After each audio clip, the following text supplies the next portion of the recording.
A mysterious phone call to an Italian journalist. Where did you get this information? And he said, do not believe what they are going to say. Throws an air crash investigation into turmoil. No, we absolutely have to have more of the wreckage. There are rumors of a cover-up.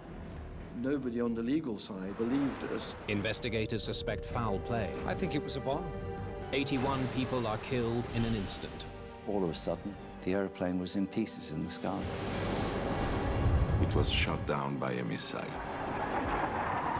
What brought down the passenger plane? A bomb or a missile? They said that my theory was ridiculous. The goal that we were presented with was to find the truth.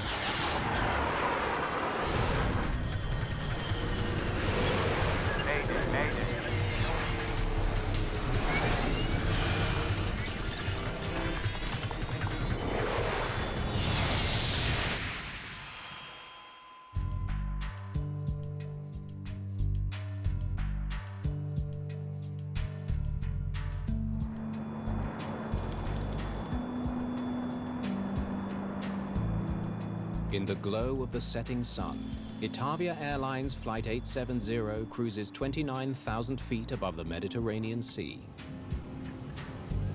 Good evening, 870, maintaining 290 over Puma. Roger. Proceed Latina. Fonza.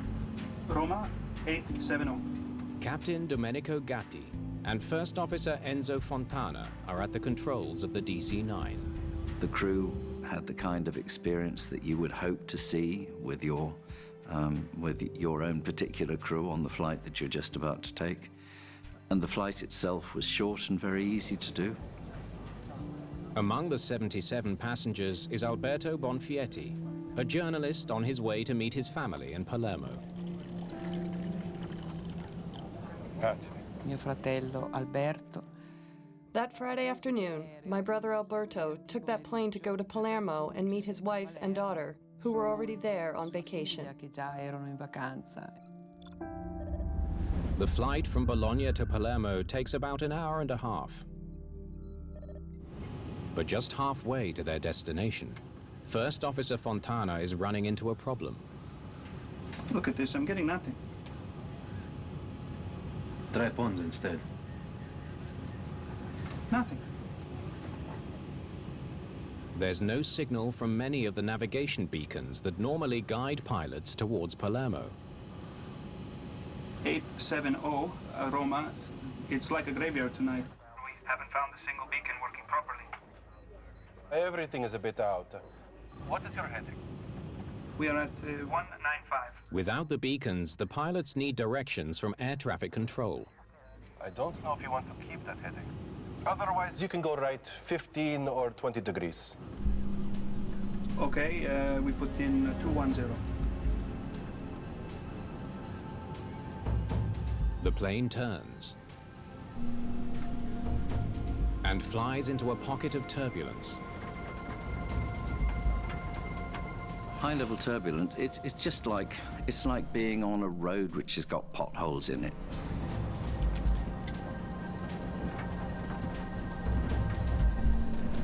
On many flights that anybody will take at some stage during the journey, you will encounter some degree of turbulence.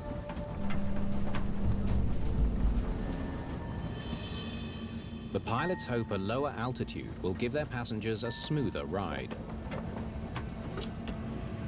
Let's try to get under this. This is 870. Is it possible to get 250. Affirmative. You can start your Descent now. Pilots quite often ask for a change of level. If they've got a little bit of choppiness, which they know will make the passengers uncomfortable or even nervous, then they'll try another level. And that's what we think they were trying to do. Ah, there we go, finally.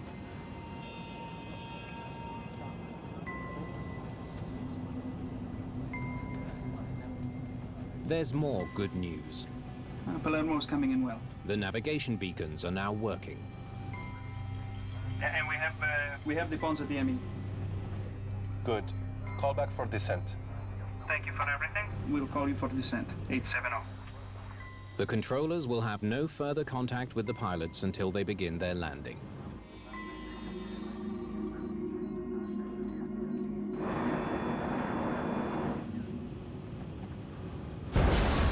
But just seconds later, Itavia Flight 870 breaks into pieces and disappears from radar.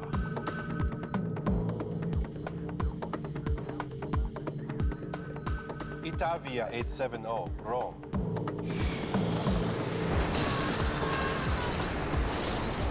Itavia 870, Rome.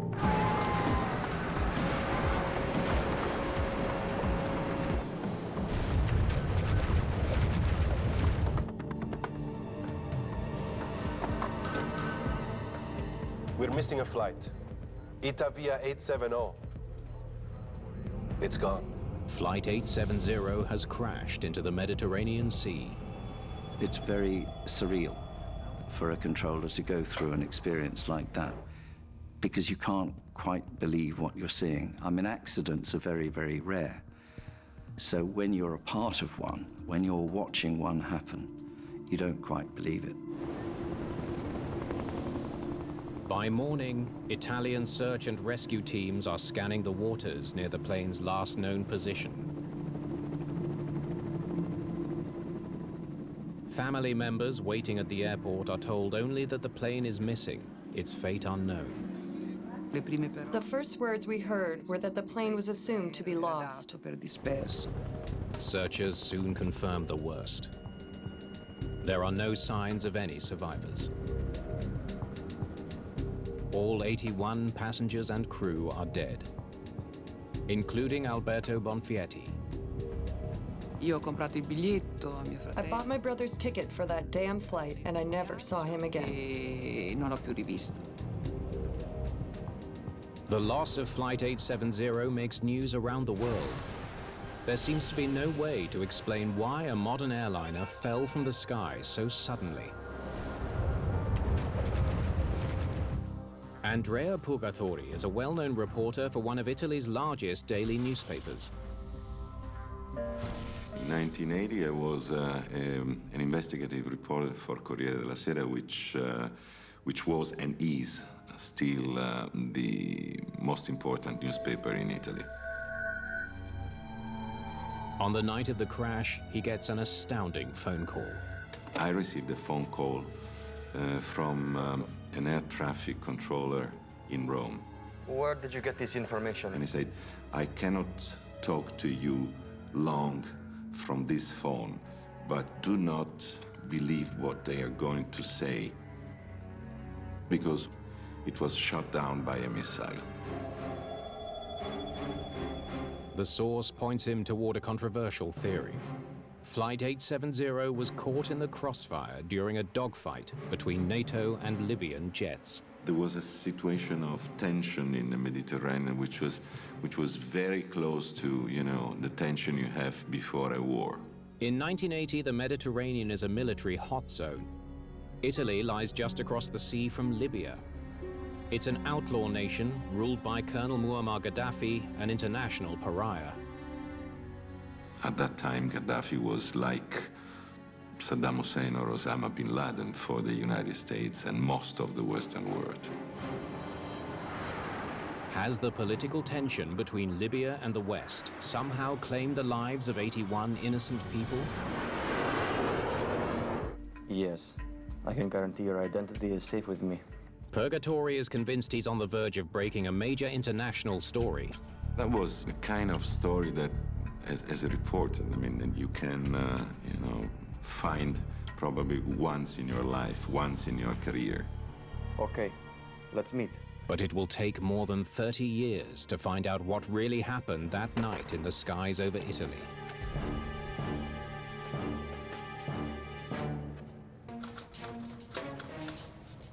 Two days after the Itavia Airlines tragedy, Andrea Purgatori writes a front-page story that shocks Italy and the world. It's out. And I was the first to say, okay, there's a possibility that the DC-9 was hit by a missile. Purgatori does some digging and comes up with an astonishing theory. Western jet fighters, probably French, were engaging in an act of war with Libyan airplanes. And the Libyan airplanes were probably hiding themselves behind the DC-9. And the DC-9 was just, you know, in the wrong place, in the wrong moment, and it was hit by one of the missiles. The Italian government dismisses early media reports that a missile brought down Flight 870 and launches an official investigation into the crash. The Italian Air Force decided to give a press conference, which they said that my theory was ridiculous. 38 bodies have been recovered from the crash site. But most of the wreckage from Flight 870 has sunk to the bottom of the Mediterranean. Investigators have little to go on.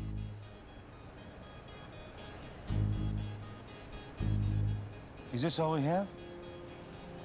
The early investigators of this accident didn't have very much to look at. There wasn't very much wreckage. They hope air traffic controllers on duty at the time of the crash will have more information. There was some problem with the beacons on the night, but otherwise everything seemed fine. But the controllers have no idea what went wrong. Palermo's coming in well. Good. Call back for descent. They heard no sign of trouble from the crew. Thank you for everything. We'll call you for descent, 870. If it's a slowly gathering emergency where things go wrong bit by bit until the aircraft becomes uncontrollable, the pilots are sure as hell going to tell somebody. They didn't have time to. So whatever it was had been really sudden. A mid-air collision could explain the accident. The controllers can't say for sure if there were other aircraft nearby. Their radar is tuned to detect airliners and may not have picked up smaller planes. This is Autotessa.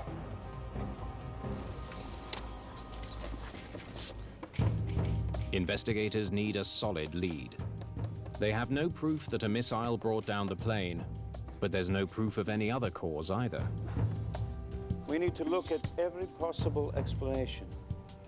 An investigator, of course, if, for example, the press is speculating about the aircraft having been shot down, the investigators will read that like other people do, but they'll be keeping an open mind. They study other incidents involving the same type of plane. They were casting around for any historic evidence that might tell them what happened.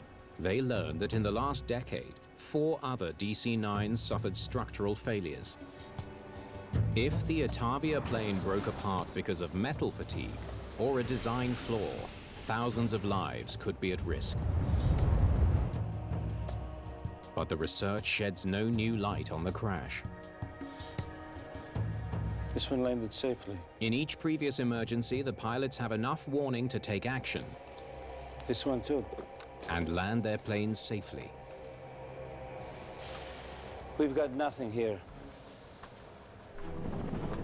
With most of the wreckage at the bottom of the sea, investigators have only floating debris to work with. You can have seat cushions, they float. Equipment from the galleys, from the kitchens on board the aircraft, they float. Plastic components from the overhead lockers. These are all the sorts of things that you would expect to float. And sure enough, they found those. They carefully map the location of each recovered piece. If the DC-9 hit the water in one piece, it would have disintegrated on impact, leaving debris in a small, concentrated area. But if it broke up in flight, its forward momentum would have scattered debris over a large area. Pieces of the plane have been found spread across more than 200 square kilometers of ocean. It's a revealing discovery.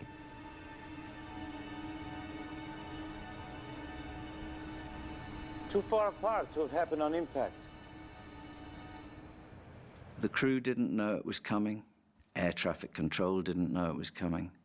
And then all of a sudden, the airplane was in pieces in the sky. Investigators scrutinize the debris for evidence that another airplane collided with Flight 870. They find nothing. Speculation about a missile strike only grows stronger. Certo.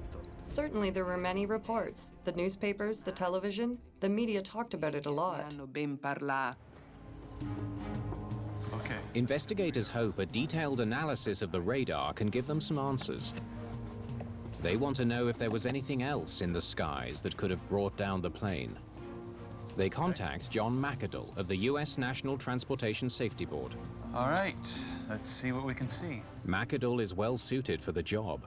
He's a former Navy pilot and a radar expert. There is an obligation for the United States to help other countries with their investigation of an aircraft accident in their country if it was a United States manufactured aircraft. In this case, it was a Douglas DC-9. He studies an enhanced version of Flight 870's radar track, one that shows more detail than the air traffic controller could see. I received their radar printout, which included the beacon code track of this DC-9. Looks like this is where it broke up. Here are the pieces here. Radar works by bouncing radio waves off objects. When a plane breaks apart, each piece creates its own signal or return. Air traffic controllers tune their radar to detect airliners, but radar can be adjusted to display other objects. I want to get a closer look at this. You eventually start getting more than one radar return, so there's plenty to see. McAdoo sees no sign of a mid-air collision. Now, what have we here? But he does notice something unusual. There are 3 unidentified radar blips to the west of Flight 870. McAdoo reaches a startling conclusion. At that altitude and this kind of speed, I'd say that was a high-speed jet. He could see traces of another airplane, which was not a civil plane. Coming from the west, at that time of day, they'd never see them coming. This unidentified object came out of the sun, which is a standard fighter pilot technique.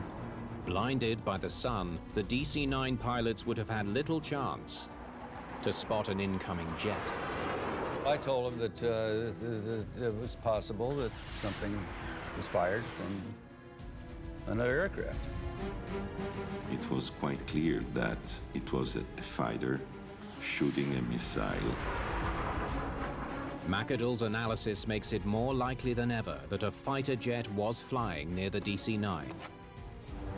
3 weeks after the crash, new evidence comes to light. The wreckage of a Libyan fighter jet is found in the mountains of southern Italy. The discovery raises more suspicion and adds fuel to the missile theory. In my opinion, there were French fighters taking off from the base of Solenzara in the island of Corsica, intercepting the Libyan planes, and there was an act of war.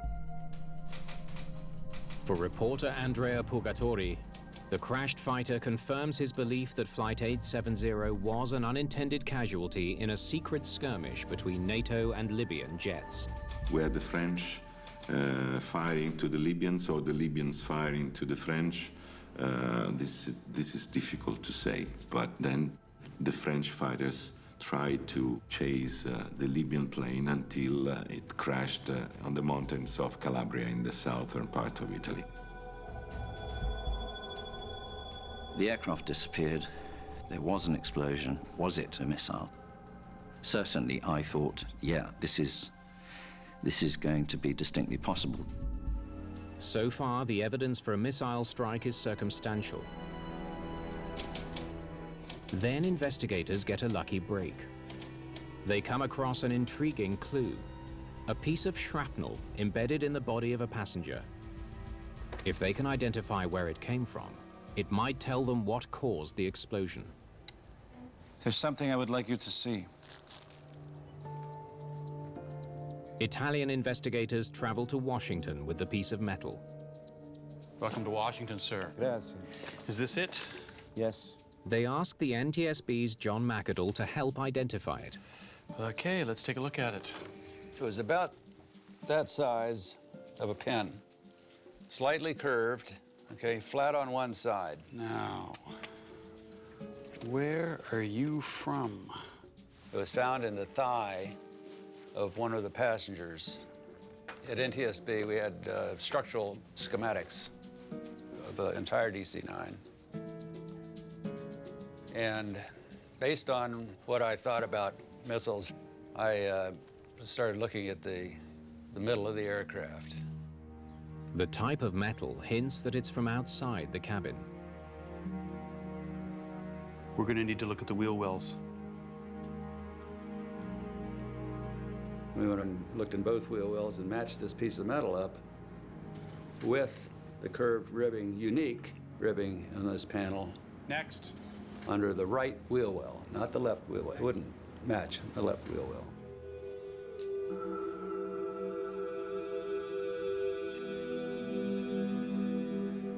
Bingo. Say the jet fired the missile from here. It would explode as soon as it got close, about here.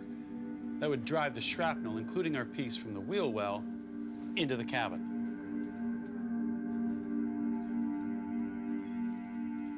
So to me, it was conclusive information. My reaction after John McIdle's conclusions was, I was right. Investigators send pieces of wreckage to the lab to test for explosives. The analysis confirms an explosion. The debris is coated with trace amounts of TNT. But the result doesn't prove a missile brought down the plane. It's just as possible the explosives came from a bomb. TNT is not only used by the military. I wouldn't say it's easy to get hold of, but somebody who's determined enough could get hold of it. 5 weeks after the Ottavia disaster, Italians are shocked by another tragedy. A bombing at the Bologna railway station kills 85 people. Neo-fascist terrorists are blamed for the attack, fueling fears that the same group may have placed a bomb on Flight 870. The new evidence leaves investigators with a dilemma. They have circumstantial evidence for both the missile and the bomb theories, but there's no hard proof to determine which one caused the explosion. We're going to have to say we don't know. The Commission of the Transportation Ministry worked for 2 years and ended saying that the accident was caused by an explosion, but they were not able to say if the explosion was outside or inside the plane, a bomb or a missile. Under extreme public pressure to come up with an answer, the Italian government issues a report that only says an explosion of unknown origin brought down the plane. It's very unsatisfactory, it's distressing. You can't say that any of us like me who care about things like this, or particularly for the families, you can't say they have closure. Daria Bonfietti continues to demand answers about what happened to her brother. She's not alone in her fight. Under our guidance, a group of intellectuals wrote a letter to the president of Italy asking why we didn't know the truth about this accident and asking that all the obstacles be removed so the truth could come out. Gli ostacoli che impedivano alla verità di venire fuori. The pressure pays off. 5 years after the first inconclusive investigation, the Italian government agrees to launch a new inquiry. In May of 1987, a multi-million-dollar salvage operation recovers the cockpit voice recorder. It could be the break investigators need to find out what really brought down Ottavia Flight 870. The cockpit voice recorder allows investigators to hear what the pilot said during the last moments of the flight. Ottavia 870, call back for descent. Thank you for everything. We'll call you for descent 870. The captain starts to say guarda, Italian for look. Guarda. Then the recording abruptly cuts off. Investigators wonder if he caught a glimpse of a missile heading for the plane.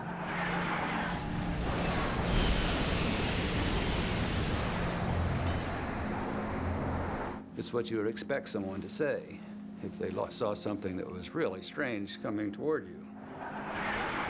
Conjecture is that he was starting to say, look. But you might say, look at the artificial horizon. Could have been that. The salvage effort has recovered hundreds of pieces of debris from the sea floor. They're now being reassembled at a hangar near Rome. More than 50% of the aircraft remains missing, but the outline of the plane begins to take shape. It's a jigsaw puzzle. If you theorized on how the aircraft came apart, the more you can visually build up this picture, the more clear that becomes. A key piece of debris adds weight to the theory that a missile hit the plane. It has two small holes with edges that bend in, not out. Investigators have also discovered debris in a seat cushion from the cabin. It's from a galley at the front of the plane.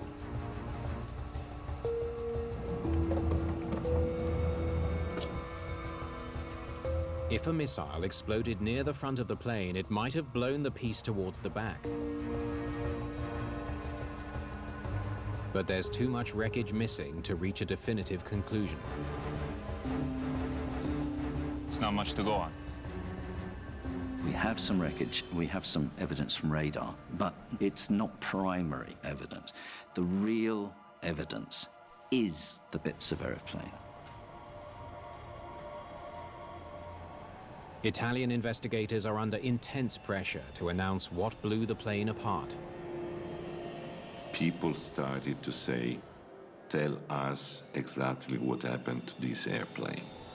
It all fits with the missile theory. They decide to stick their necks out.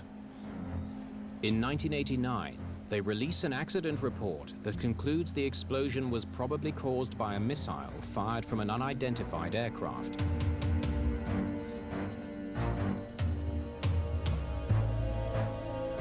As the first person to advance that theory, reporter Andrea Purgatori feels vindicated. I was right. I was right in investigating this case, in putting, the truth, the possible truth, piece by piece together.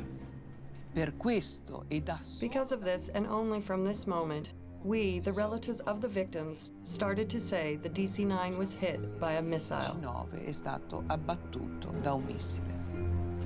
But just 1 year later, the entire investigation crumbles when the unthinkable happens. Citing a lack of evidence, 2 Italian investigators retract their opinion that a missile brought down the plane. We're back at square one. It's quite rare to have so little certainty about an accident. This is a very extraordinary accident in that respect. The Italian government orders a third investigation to answer the question once and for all. Did a missile bring down Flight 870, or was it a bomb? They assemble an international group of experts, including veteran British air crash investigator Frank Taylor. Let's get those set up over there. The goal that we were presented with was to find the truth, to find out what had actually happened and report on that. And that was fair, that was absolutely splendid, because that's what you do in an investigation. You look at the evidence and try to work out what it means. Taylor is uniquely qualified to identify evidence of a bomb. He's investigated more than 20 air disasters, including the bombing of Pan Am Flight 103 over Lockerbie, Scotland. In 1988, Libyan terrorists planted a bomb in the cargo hold of Flight 103. When it exploded, it destroyed the plane, killing 270 people.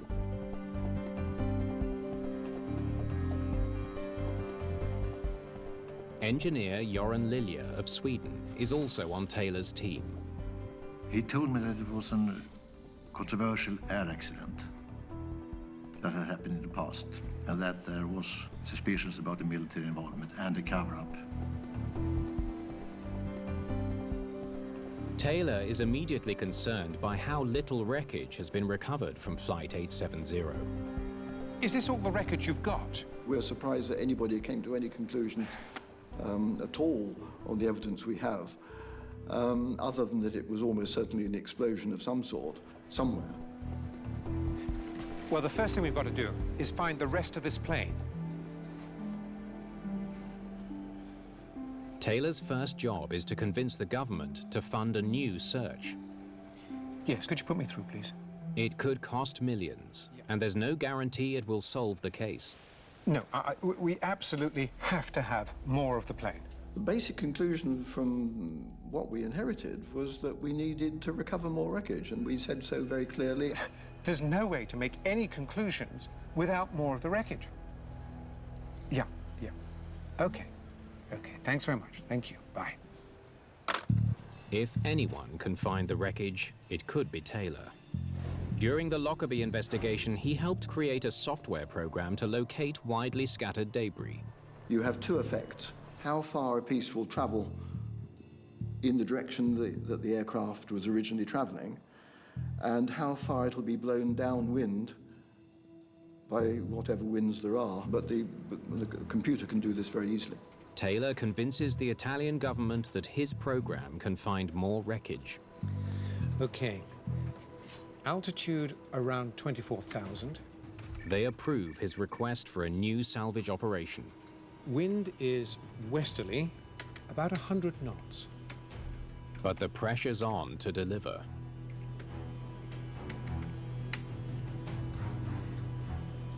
Now, that's where we should be looking. The strategy works. The effort soon recovers another 40% of the plane. Eventually, we found it. It was there, more or less within a few meters virtually of where we'd predicted. The location of the wreckage on the sea floor tells Taylor which pieces came off the plane first. Investigators now have a theory about how the plane came down. See those first pieces? The explosion was at the back of the plane, not the front. Then it hit nose first, like this. The reconstruction seems to match his theory. The wreckage at the front is in much smaller pieces than the rest of the plane. If an aircraft comes down very steeply at a very high rate of descent, if it hits the surface of the water, it's very, very nearly as disastrous to the structure as it would be if it were hit the granite side of a mountain. The theory also explains how debris from the front of the plane could have ended up towards the back, or embedded in the body of a passenger, and why the cargo door had holes that bent inwards. As the fuselage sides crumpled, some of the windows would shatter, the rivets and so forth from the outer skin would be fired inwards, outwards, in all directions. And that explained why there were all these fragments embedded in seat cushions and bodies found in the very early stages. But not all of the evidence supports Taylor's theory that there was an explosion near the back of the plane. He has no explanation for an obvious hole near the front of the fuselage. I don't get it. We need more evidence. You can't just take a piece of information of there's some pieces missing from the front and just say, that must mean this. No, it doesn't. Nothing is that obvious. Investigators dig up the radar for another look. Okay, now, there's our flight 870. They want to see for themselves if there's any evidence of a fighter jet in the vicinity of the plane. Yeah, okay. Now, eliminate the ones we think are just noise. They discover there are many unidentified returns, not just the 3 previously identified as a fighter jet. Random or stray radar plots are not uncommon. There are many, many other unexplained returns in the area, but it so happened probably that these were the only ones that sort of linked together to make people think that they were another aircraft. Taylor concludes that what McAdoo thought was another aircraft is actually debris falling from Flight 870 as it breaks apart. Well, I'll tell you what plane this is. It's our plane, and this is a piece of debris. The investigation has reached an impasse. Radar evidence of another jet has been discounted, but there's still no proof of a bomb on board.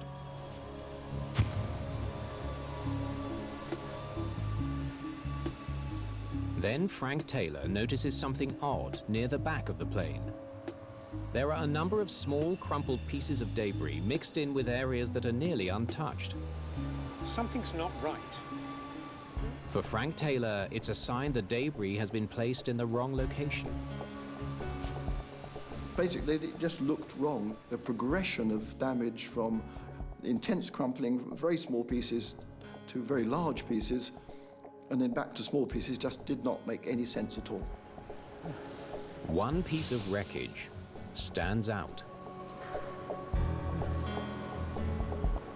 Those numbers. I've seen them somewhere else.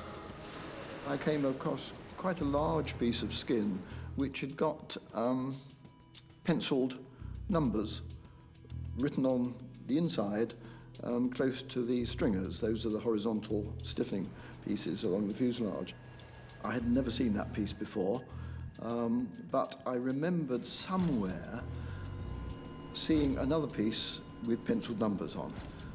Couldn't remember exactly where. I had a rough idea, so I just went looking.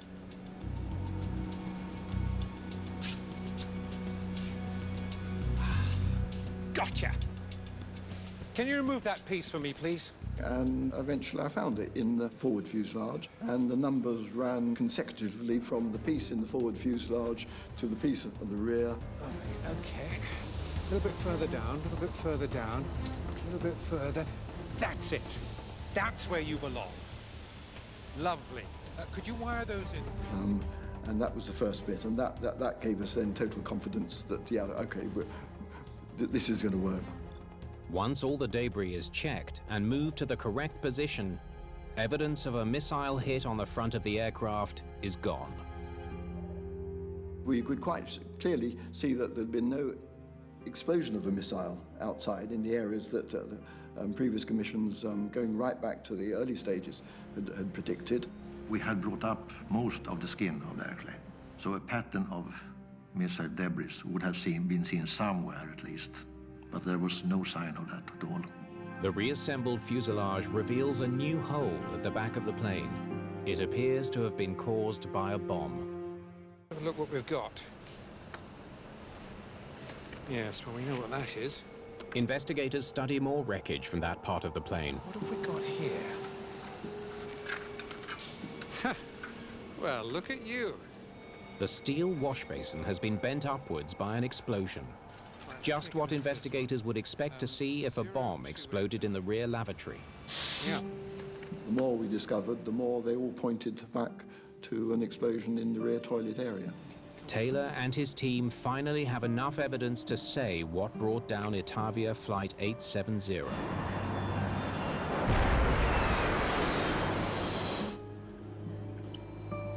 I think it was a bomb. There was no eureka moment. We just, from there, it was just a gradual process of finding more evidence and no contradictory evidence. There's just one more test they need to do to be sure. Okay, let's blow it up and see what happens. Okay, let's do it. Investigators place explosives inside a DC-9 lavatory to test their theory that a bomb brought down Flight 870. 3, 2, 1. If the shattered pieces match Flight 870's debris, okay, let's go see how we did. It will provide strong evidence that they're right. The explosion creates distinctive damage. It's nearly identical to what was seen in the debris from the lavatory of Flight 870. Okay, measure that one, will you? Yeah. We were absolutely sure, yes, no doubt. The evidence can't reveal who planted the bomb, but investigators now have a good idea where it was placed.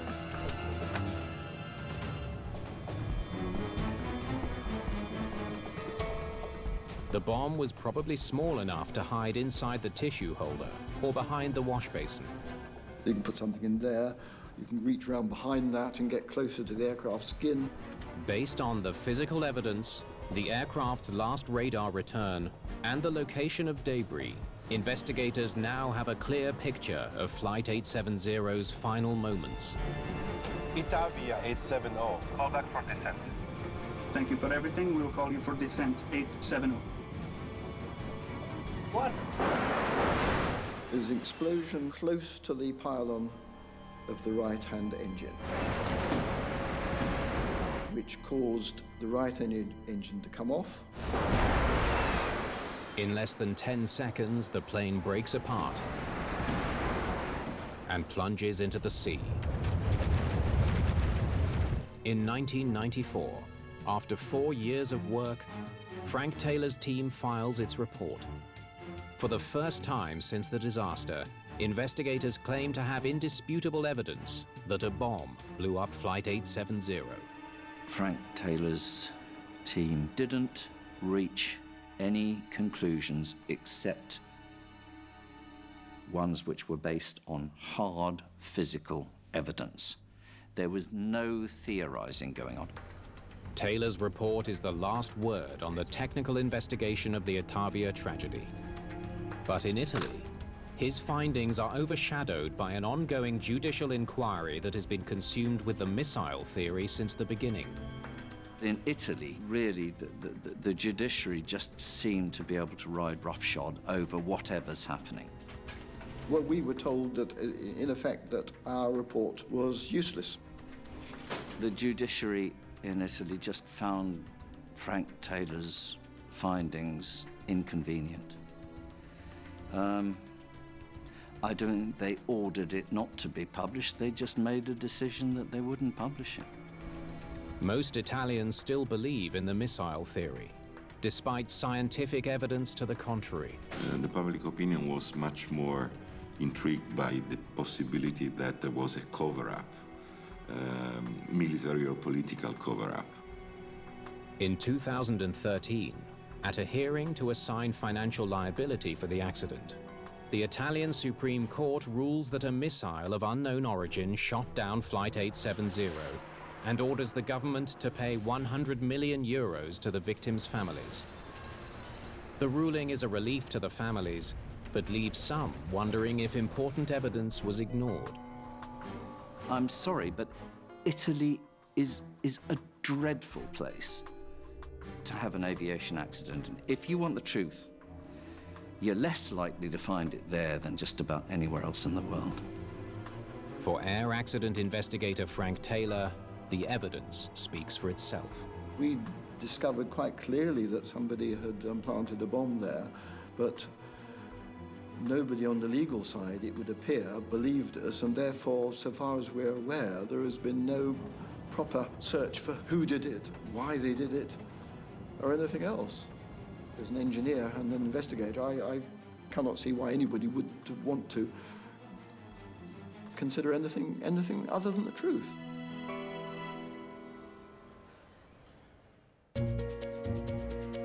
Experts searching for clues to the fatal demise of Crossair Flight 498 retrieve alarming evidence from the captain's flight bag in air crash investigation after the break.